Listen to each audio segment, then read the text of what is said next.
every single celebrity house, every single one you can think of, Oprah, Bill Gates, Jeff Bezos, every single person who has land or a home on that island were completely untouched. People were trying to bring in goods and they were being denied. And they were not allowed to bring into the goods into the people. So I thought, well, if people are in need, then they should have their goods. That doesn't make any sense. You're not going to help the people. Hey, Inspired Tribe, my fellow freedom lovers, John Nolan here. Thank you so much for tuning in to another Inspired Conversation. Over the last days, as you know, there have been a few topics that have been really, really present in the media, present in the alternative media, present on social media. One of them was the horrific fire and the ongoing fires, by the way, on Hawaii, but especially the horrific fire in Lahaina on Maui, this freak event that has many more question marks than answers right now. And we were very impressed with one of our previous guests' work on this subject. You know him. He's the electroculture guy, but of course, so much more than that. Matt Roeske from Cultivate Elevate, thank you so much for joining us again today. Happy to be here and happy to talk. Thank you, Matt. As I said, I was impressed, and the social media world was very impressed with the work you've done on the Lahaina fires, and you continue to do. As we're moving through more events right now, as we're moving to this fake hurricane, Hillary, and all that other stuff. But Matt, I really want to talk about your work on Lahaina and what you uncovered over the last days and week. What was it initially that kind of set off the alarm for you that you knew, okay, we got to look into this more? So a lot happened in a short amount of time, and we've seen all the pictures and the videos and everything, and a lot of it resembled every single thing of what I saw in Paradise, California, and in Santa Rosa, California. There were two fires which look exactly, I mean, the videos look exactly identical. And that's why I created my first video showing how they look exactly identical. Now, what was weird about this whole situation was, you know, when I was looking at these buildings, you know, certain things like palm trees all still had their leaves on them and were completely standing. You know, my other friend, he shared that the umbrellas on the beach were all still completely there, like they didn't burn, you know, but other things were completely burned. And things that just didn't make any sense because, you know, we've seen fires before. We've seen, you know, wildfires in the forest and things like that. But a lot of the stuff, the way that this was so perfectly orchestrated or perfectly cooked in one area was something that looked exactly like Santa Rosa and exactly like Paradise. So as I started to put together my research, I started to look into what else this possibly could be. And what's interesting about this is there's a Mountain Dew that's called Maui Blast. And I related this to a document that I found, or a picture that I found from one of the other people who were on the islands who was saying that this was related to a DEW, or direct energy weapon attack. And what's interesting is when I was going into the research, I found out that on the islands, they have these weapons. They're actually located on the island. And that was pretty mind-blowing. And then the second part that was really, really strange is Lockheed Martin is one of the largest producers of these weapons, but they're also one of the largest donators to Red Cross. And who is in there right now? The Red Cross and FEMA. So as I started looking at all of this, I started putting the things together to go, a lot of this doesn't make any sense, and this doesn't look like a fire. And the reason I started saying that was because when we looked at some of the fires, they were on top of the boats, almost like they were jumping from boat to boat, which was very strange, you know, and that's something you really don't see. You know, the boats are out on the ocean, so, you know, you don't really see something like this. So as I uncovered more information, I found out that smart meters have lithium batteries in them, and those could potentially burn for a long period of time. So this could connect some things. People have smart devices, which also have lithium batteries, which can contribute to the fire. And the other part, which was really odd on this, was a lot of people were reporting that there was this weird haze in the sky just a couple days before this was all occurring, and the day of. And as I started to research into what this haze may lead me into, I started to look at what happened in Vietnam with white phosphorus. And they used white phosphorus to make things more flammable. So I thought, maybe this could be something that's together. They also used forest fires as a weapon with the U.S. Forest Service during Vietnam as well, too. So some interesting things that kind of connected that I thought, okay, this is kind of off. We're using forest fires as weapons, and this looks like these people were assaulted and attacked with a fire of some sort. And as I dug more into this, it just started getting stranger and stranger. There were people who were telling me, I was getting thousands of messages when the first 2 videos went out, and there were people who were telling me how when the fire took place and after the fire took place, people were trying to bring in goods and they were being denied, and they were not allowed to bring into the goods into the people. So I thought, well, if people are in need, then they should have their goods. That doesn't make any sense. You're not going to help the people. The other part that I found out about this was that when I was looking at the documents of the smart city conferences that took place, and this was actually fact-checked on my video, that they said, and I had 4 fact-checkers, which I've never seen 4 before. I've seen 1 or 2. I had 4 on my one video.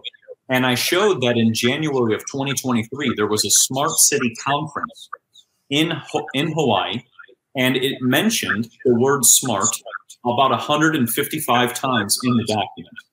And I remember that. I think you just you used the name of a different project, I think, and that's what they kind of construed as misinformation. I saw that. Yeah.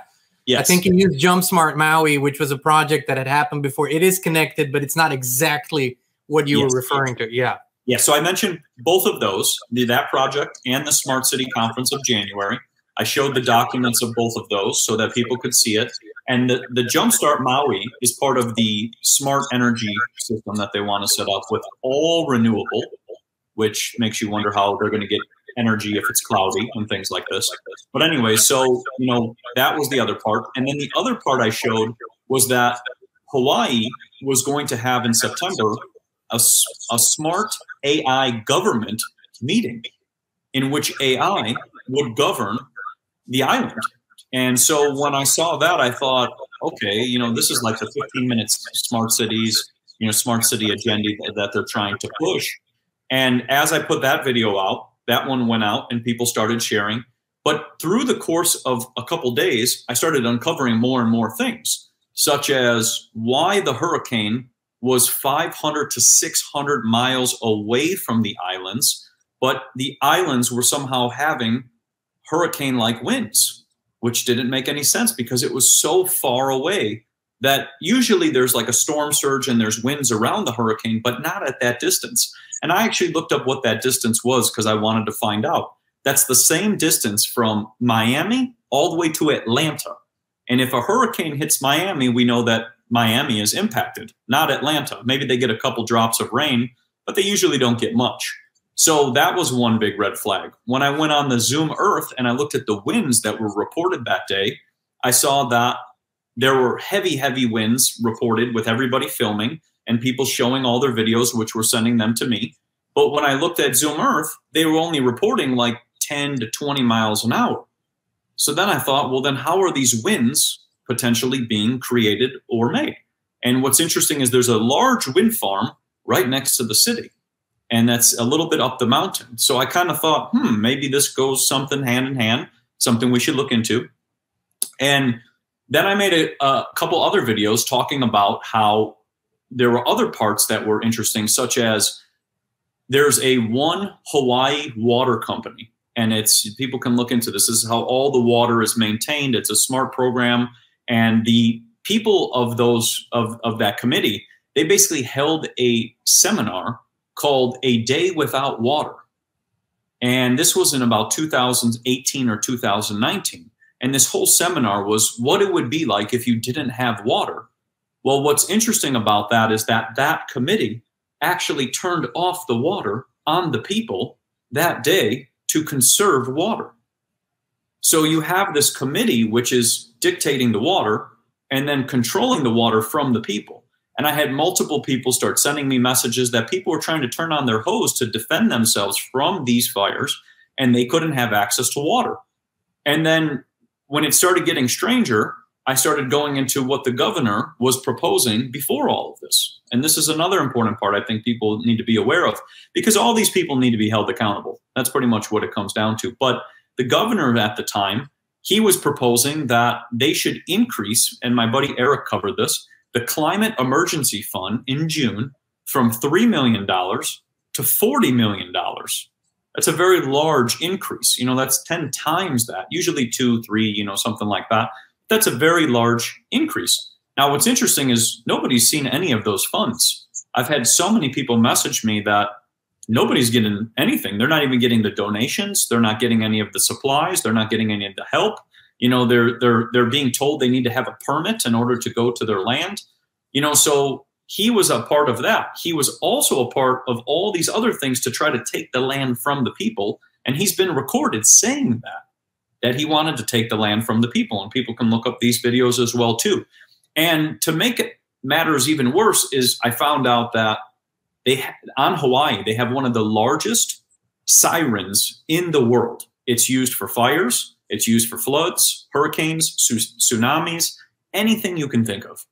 This siren did not go off that day. And they interviewed the man who was supposed to basically pull the lever for the siren. And he basically said, when they asked him, do you regret not using the siren? He said, no. So it's horrific. That's a horrific part. And the gullible, I'm sorry that I'm jumping in here, but I had some people that, because I shared this, I shared the emergency management director who's on camera. He's resigned since, but he's on camera saying, no, I don't regret it. And the reason he gave is because people would have thought it's a tsunami and they would have ran into the fire, which is a idiotic thing to say, because every county in the United States, and I'm gonna say probably every little village in the world has a fire siren. Everywhere where there's a fire, they have fire sirens. So, and everybody knows there's different sirens for different scenarios. So, but I had people literally from Hawaii tell me that this makes sense.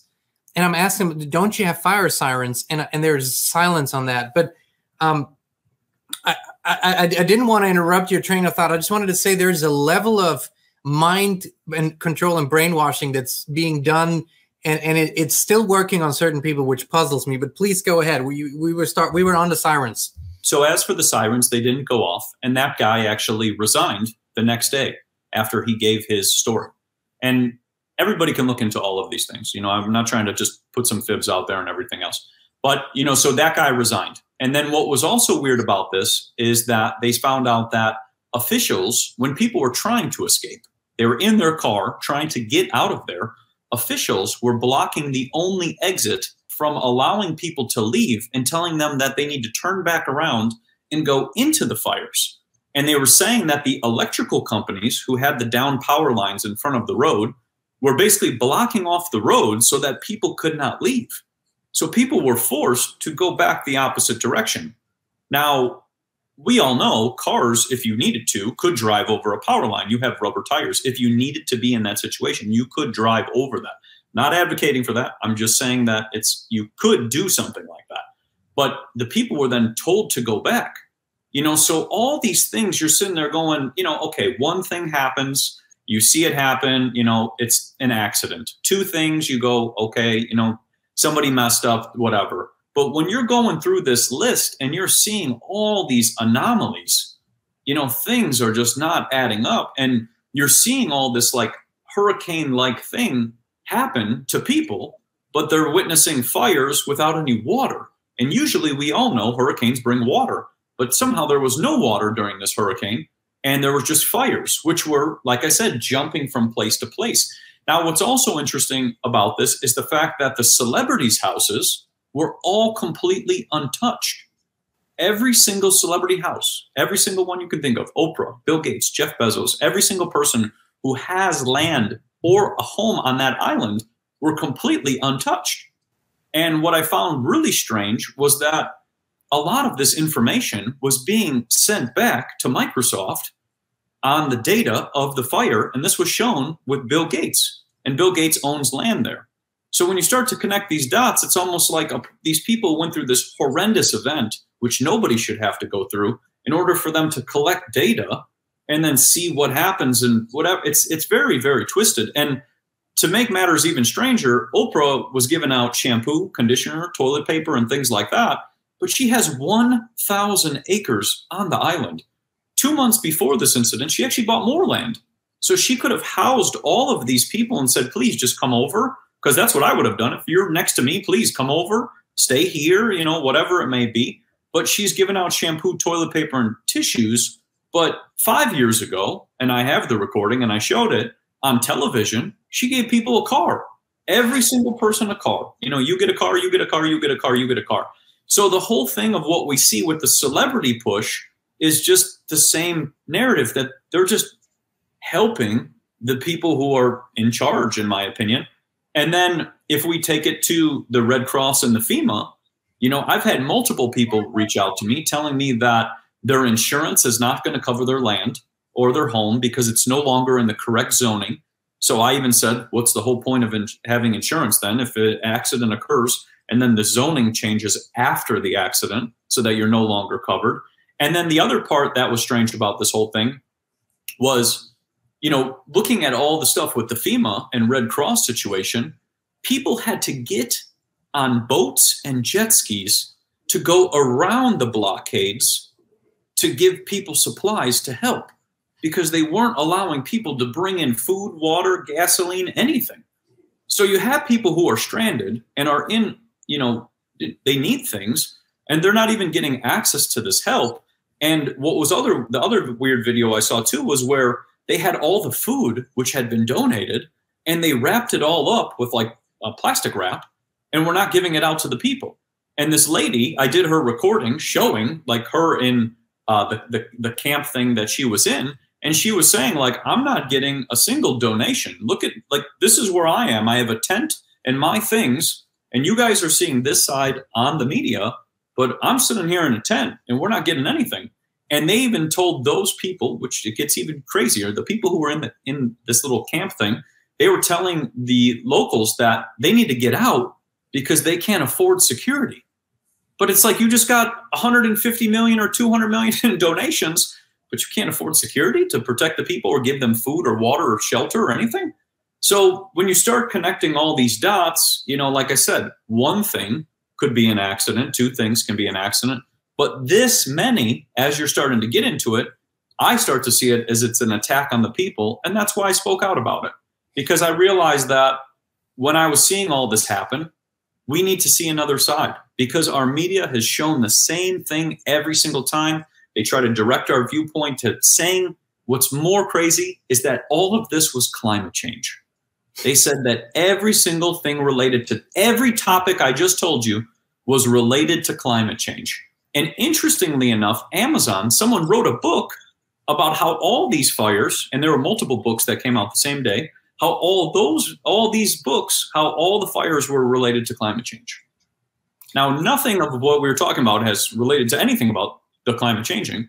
We can see all the key points in there, but all of this really just made me fueled inside and needed to say, you know, something true to my heart. Because back in the day, I went through a scenario where no police came, no fire came, nobody came. And that day has stayed with me forever. And it made me realize that this was almost literally identical to that day. And everybody needs to be aware of all of these things and the importance of that, so that if there is ever a situation, you know what you need to do. And that was my whole point of talking about that. Matt, I think it was a very, very comprehensive list of facts that we just went through and you just went through that you cannot chalk up to coincidence. You cannot chalk up to mistakes. It's actually the other way around. This is if you look at it from the right perspective, it seems to be a very well-planned and orchestrated event that was almost with military precision pushed through. One of the things that you and I don't have to do is we don't have to overcome the threshold of they would never do that. We know they would. We have seen way too much and invested too much of our time into knowing these agendas, and that whoever the entities really are running the show have no regard for human life, suffering, pain, or whatever. It's all about outcome. This is what we want and whatever it takes. It almost looks like, I want to go into a few details with you, but it almost looks like they're clearing Hawaii, or at least Maui, slowly but surely. It almost seems like, you know, that would be a very convenient and remote place for powerful and rich people to build their little utopia, while the continent and the rest are going to go to hell. It almost seems like they're trying to clear it from the peasants and have their space for themselves. And because what you're saying is what exactly correlates to the accounts that we hear from our friends that have lived on Hawaii for many decades, and that say the natives, the locals, the long-term residents are all being pushed out systematically, have been for years, and that this notion now, people are understanding this on a broader spectrum. They're seeing this was not an accident. You mentioned one thing, and that's what I saw in the videos, these turbine-like winds. It's almost like you could even hear whatever machine was producing it, and it was such a corridor that it was insane to watch that. Also, like you mentioned, we live in Tennessee, and when there's a hurricane coming up the Gulf Coast, we always get the rain. We get the rain, and we get mild winds, but we never just get the winds. You always get the whole system. There's so much about it. Now, what is horrific about this thing? What really shocks a lot of people is the fact that they closed schools, kept kids at home alone, and wouldn't go get them out, help them out. And we hear reports that there's whole neighborhoods where all children are literally gone. It's unimaginable. The level of evil here is unimaginable.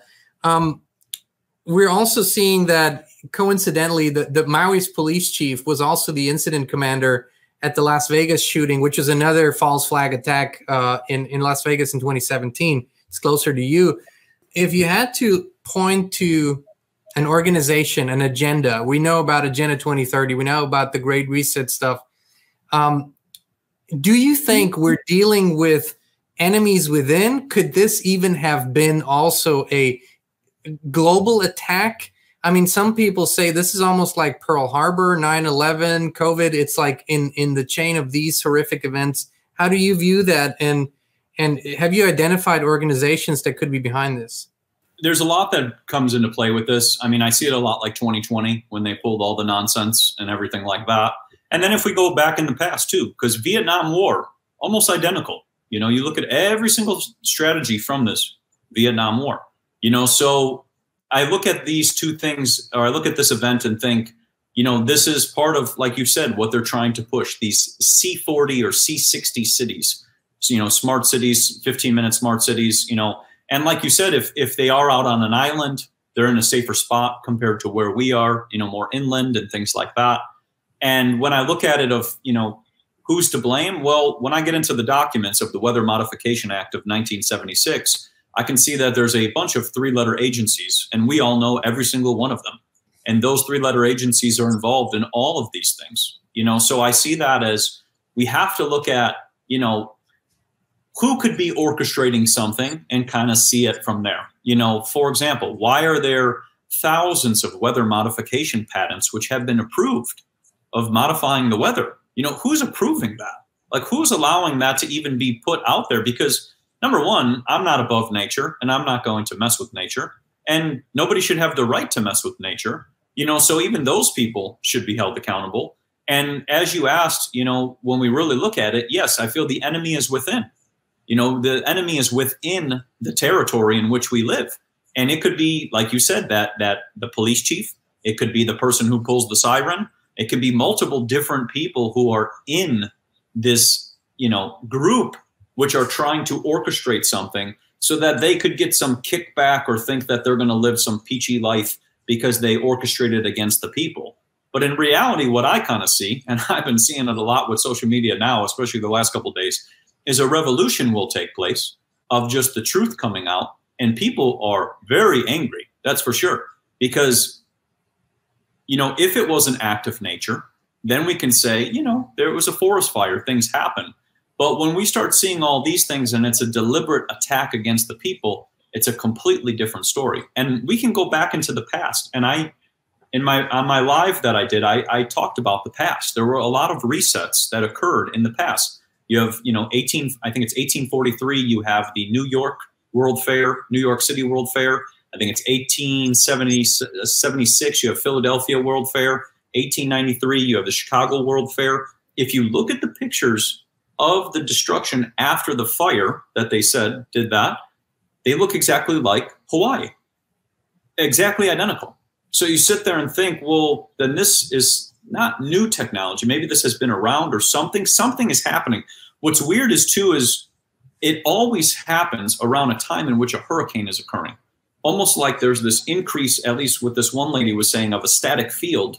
And then somehow when that static field is happening, they can utilize this energy. I have no idea because I don't know how it works, but it's just when you pair all these events together, even like you said, 9/11, there was a hurricane off the coast. When you look at this event, there's a hurricane right nearby.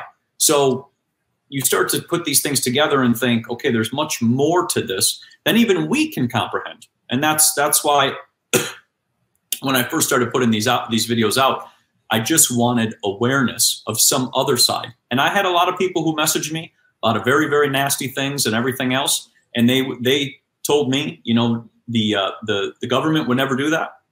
And I said and thought, well, they've done a lot. We have to be aware of all the other things that have occurred. I mean, we have to look at all of this from every side and see everything, and then just kind of understand that, you know, there are people who, in my opinion, are against us, and we need to be aware of that. That's pretty much my whole thing. Oh, I agree with you on all levels. Also, when we talk about, and I know you've mentioned this, and you're in the position because you're very active on the social media. You're very good with your reels and your TikToks and shorts and stuff like that.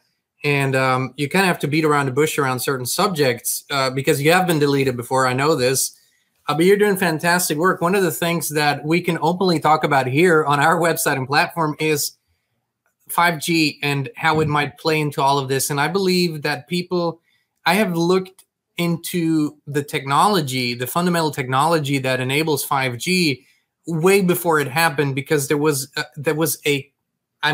thousands of scientists around the world that have said this is military grade weaponry. This is frequency weaponry. This should never be anywhere engaged in the civil world for any reason.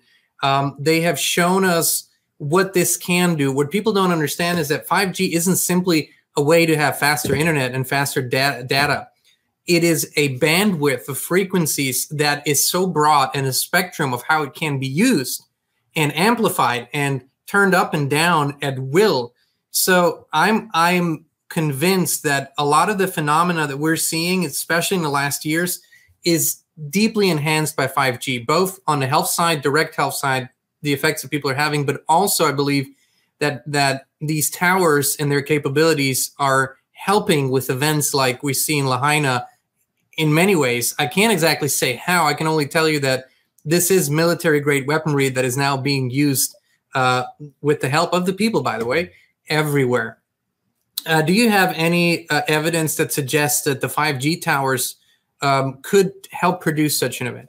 So when you get into the weather modification patents, and someone can simply go to Google, type in hurricane steering or tornado steering patent, it'll come up on the first search, and it'll show that they can basically put ground-based either towers on the ground, aim sound frequencies, which are what you just mentioned, radio frequencies, at a storm, and direct a storm and steer it whichever direction it may go. And that was what was interesting about this whole situation with the islands. They had the hurricane that was nowhere close. Then they had another hurricane form that was heading towards it, but it went away. Now there's a hurricane headed towards Los Angeles, which hasn't happened in about 80 years. And then at the same time, 5 other hurricanes also were formed on the other side of the ocean by Florida, all at the exact same time. And I think that has a lot to do with the frequencies and, like you just said, the 5G technology.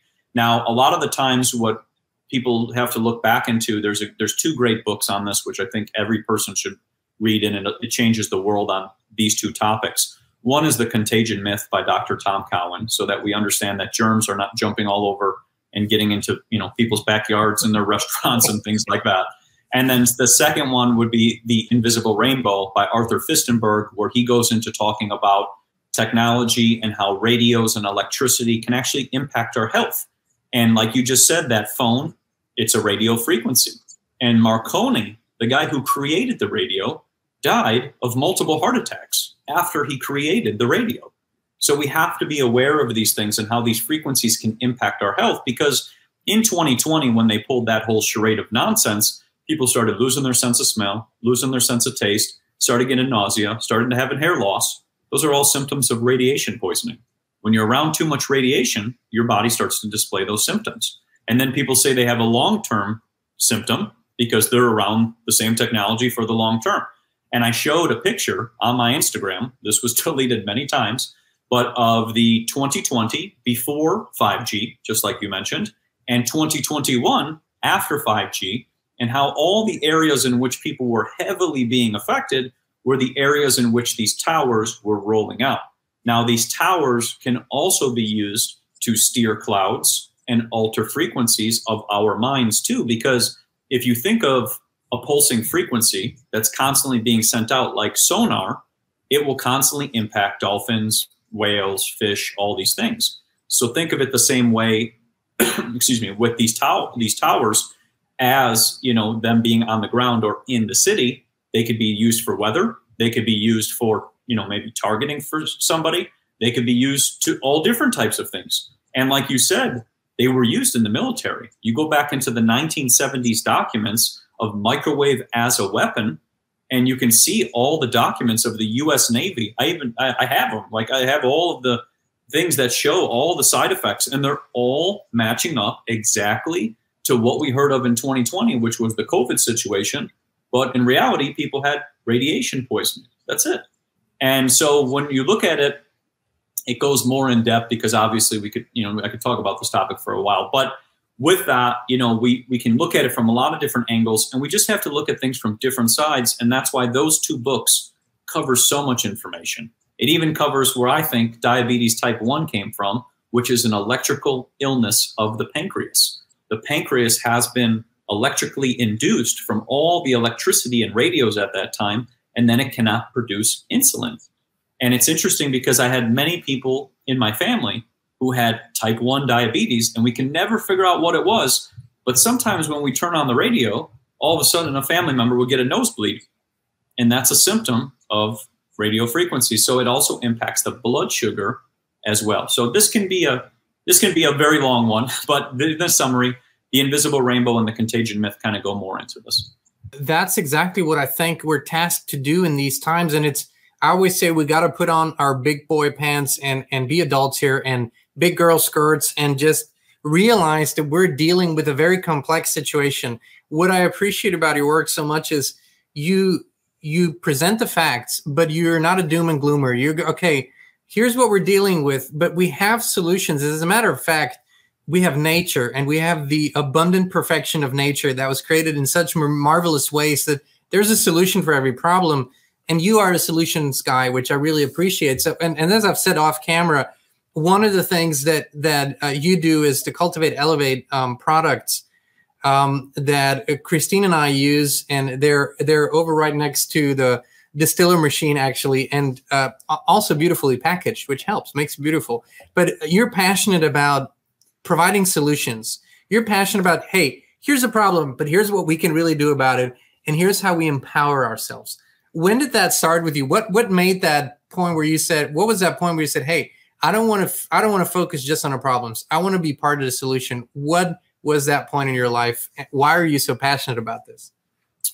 I would say that happened in about 2020 when I realized that the germs were not jumping all over and the germ theory was debunked. You know, that really kind of changed everything in my life. It really, I mean, I can't even explain it. And I just know that I thought, you know, we are so put into fear, like this is, you know, this and this is that and all of this.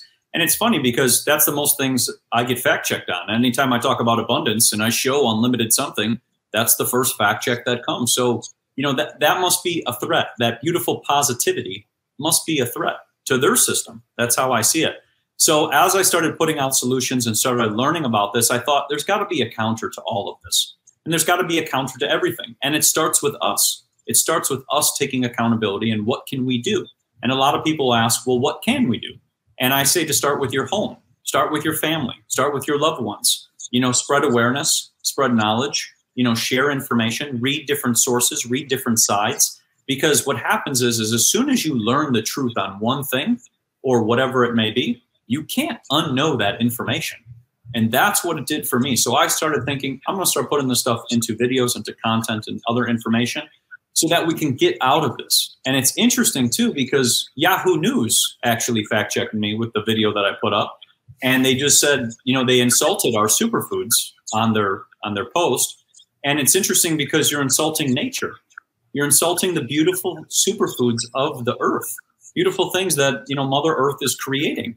And that's what I've realized is what we face on the daily basis. But I'm all about, if a person has an ailment or some sort of problem, there's always a counter to it and there's always a solution. That's how everything works, you know, and we need to be aware of that and see the other side so that we're not in this perpetual fear-based state as well, because that can take you over. You know, it can take over your mind. And in the past, you know, just as so you guys know, like I was in dark places. I researched and sat in rabbit holes and all these things and everything else. It's not healthy. It was ruining my life. It was ruining everything. And I don't want to contribute to that, but I do want to create awareness so that people can be held accountable and people can be healthy at the same time. You know, Matt, you're touching on a very important point. I believe it's your state of being, the state of your soul and the state of your mind and your intention that determines what kind of results your research will produce. Because if you go with the mindset everything is duped and everything is dark and you go down these rabbit holes, you inevitably become an amplifier of this dark energy because you feel it and you exude it. So that's why we always say you have to, like you say, you have to take care of your spirit, of your health first. You have to be in a balanced state. Then you become the solution. And then when you present this information like you do, people don't have that fear energy when they listen to you because you don't have it when you talk about it, because you're actually saying, here are the facts, but here's what we can, what we should, and where we should look to. Like, I love your videos on something that everybody uses in their homes, like light bulbs, right? The LED myth and that stuff, and how easily you debunk that and said, here's the solution. Same with your superfoods, which, as I said, Christine and I get to try a lot of products, and we are very picky, very, very picky.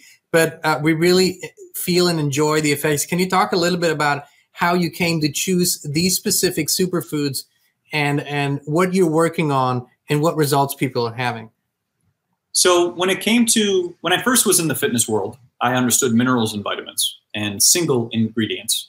That was about 8 to 10 years ago, so about that time. And, you know, I understood a little bit about food, but I didn't understand what I feel that I know now, just in a different spectrum. And so as I've been studying superfoods, I've been trying to understand which pathway needs to be healed and maybe what minerals or vitamins are missing from that pathway, but in a holistic spectrum rather than a single nutrient spectrum. Because what I realize is with a single nutrient spectrum, we're trying to pinpoint something. And our body doesn't really work that way. You can't just pinpoint something and say, I'm going to fix that. It works on the whole thing. Just like if you have, for example, a wound on your leg, you know, there's cells and energy that's flowing from every part of the body to restore that wound. So as I got into these different superfoods, I started looking for certain ones which would help heal certain pathways. So as I got into, for example, dragon's blood, which is an ancient tree sap that has a 3 million auric value or an antioxidant value, the highest on the planet, I started seeing these remarkable stories and studies about how it could heal skin conditions within about 72 hours. And they'd use this in South America for any time someone gets a wound, they would take dragon's blood, place it onto that wound, and it would begin to heal like that within 72 hours. And all the placebos and controls would take 2 weeks, 3 weeks, or whatever it was. And I thought, oh my gosh, you know, a lot of people are facing skin conditions. It's very hard to find a solution. And I had one lady who reached out. She had her hand was completely covered in eczema. I mean, her skin was almost falling off. It was very, very sad. She couldn't even play with her son. And she had this chronic eczema for years. She tried all different types of things. Within 30 days of utilizing dragon's blood, she was fixed. And she sent me a beautiful long message and hearts and emojis and everything else. But that's what with this journey, I've realized we're self-regenerating beings. We can heal so fast. We've just been put into a low frequency state, which makes us think that we cannot heal. And when I went through my health journeys, I would go to the professionals and I would never get an answer. They just told me I'm getting older and it's genetic, you know, and it's like, maybe it's not. Here's some pills. Here's some pills. Yeah. Here's some pills. And then also too, you know, how about we talk about what I'm eating? Because maybe what I'm putting into my body is poisoning me, and we never talk about that root cause.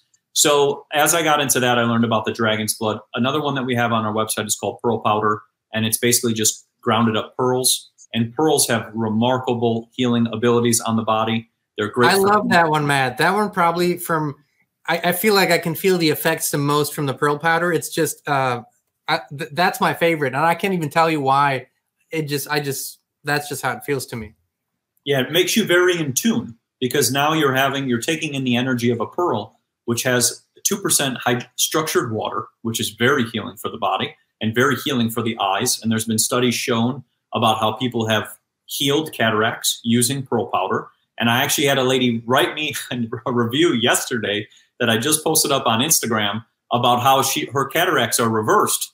And the professional she was talking to was kind of sad because he was going to do that, you know, surgery with her. But she's like, I'm fixed and I just needed pearl powder, you know. So pearl powder works well for the eyes, works well for the teeth. They actually used to use pearls as a replacement for teeth back in the day. So that's where the whole pearly whites came from. They would put pearls in your mouth to replace your teeth because they're the exact same DNA. So they wouldn't have any issues versus the plastics and polymers we use now.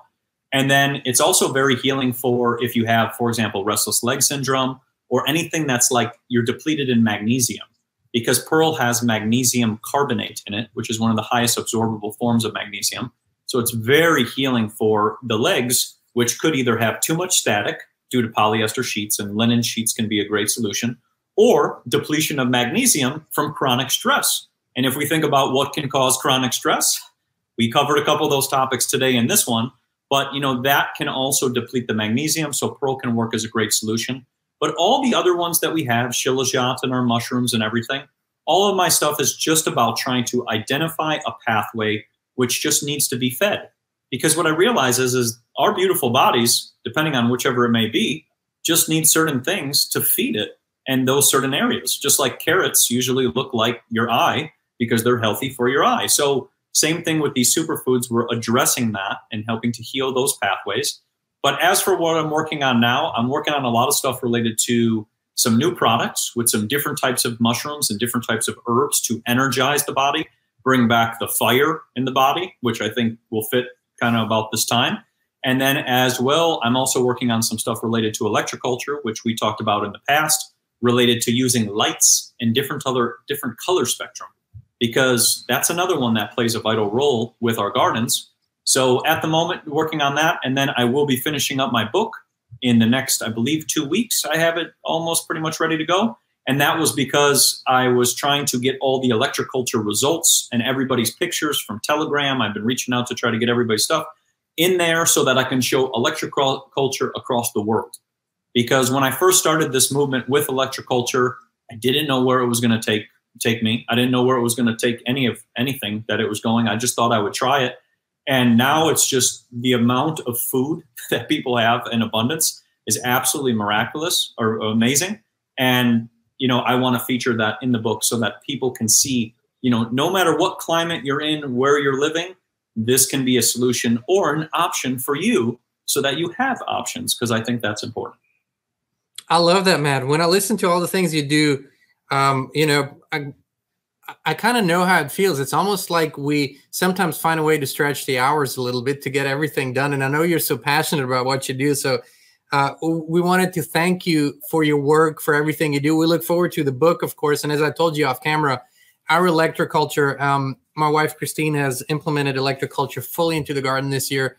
Amazing results, despite all the challenges that we all face because of the influence from various sides. Really, really great results. I know a lot of people share the same on our channel when we talked about this previously, so people can go and watch this interview too. Just something that is making a comeback, not new knowledge, but definitely making a beautiful comeback, thanks to people like you who are pushing this out and showing what is possible. Inspired Tribe, I encourage you all to hop over. We're going to put the link here so you all have it, or here, I don't know which side, but it's going to be there, cultivateelevate.com. check out Matt's products. A great high quality superfood products. And then in the future, Matt, we're going to have you back on, talk about that book of yours. So this is an open invitation. I want to thank you for coming on today, for sharing everything, and please hop on and come on and share whenever you feel like it. We love hearing from you. We love what you have to offer, and we appreciate all the great work you do for everybody. So thank you so much, Matt. Thank you for having me on and giving me the chance to speak. Always an honor. And Inspired Tribe, thank you so much for tuning in. You know, we love you. We appreciate you. And we'll be back with you again very, very soon.